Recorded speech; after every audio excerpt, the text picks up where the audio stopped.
الحمدللہ وکفا وسلام علی عبادہ الذین اصطفیٰ اما بعد۔ سامعین محترم، دعا کی فضیلت و اہمیت۔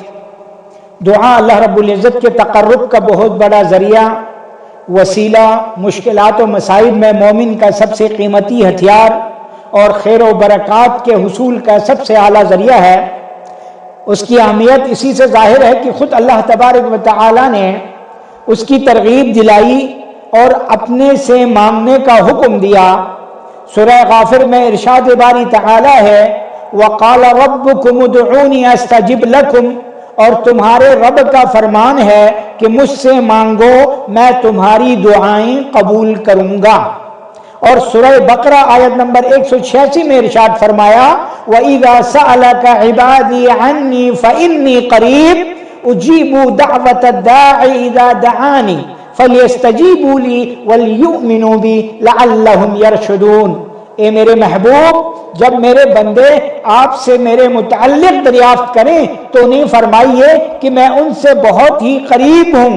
جب بھی کوئی پکارنے والا مجھے پکارتا ہے تو میں اس کی پکار سنتا ہوں، لہٰذا میرے بندوں کو چاہیے کہ وہ میرے حکم مانیں اور مجھ پر ایمان رکھیں تاکہ رشد و ہدایت پا سکیں۔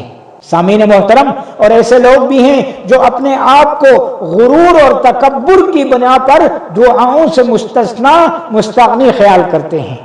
اللہ رب العزت سے سوال نہ کرنے والوں کے بارے میں اللہ نے وعید شدید قرآن پاک میں بیان کی ہے ان الذین یستکبرون عن عبادتی سیدخلون جہنم داخرین۔ بے شک وہ لوگ جو گھمنڈ میں مبتلا ہو کر مجھ سے دعا نہیں کرتے وہ ذلیل و بے آب و روح ہو کر جہنم میں جائیں گے والعیاذ باللہ۔ فرامین رحمت للعالمین دعا کے بارے میں نبی علیہ السلام کے چند ارشادات حضرت ابو ہریرہ رضی اللہ تعالی عنہ سے مروی ہے کہ نبی اکرم صلی اللہ علیہ وسلم نے ارشاد فرمایا لیس شیء اکرم علی اللہ تعالی من الدعاء، اللہ کے ہاں دعا سے زیادہ قابل قدر کوئی چیز نہیں۔ حضرت سلمان فارسی رضی اللہ عنہ سے مروی ہے کہ رسول پاک صلی اللہ علیہ وسلم نے فرمایا لا يرد القضاء الا الدعاء ولا يزيد في العمر الا البر۔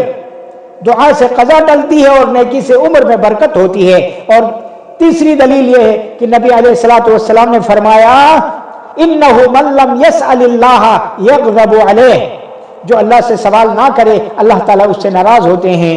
کسی نے اس کا ترجمہ کچھ یوں کیا ہے الرب یغضب ان ترکت سؤالہ وبنی آدم حین یسأل یغضب۔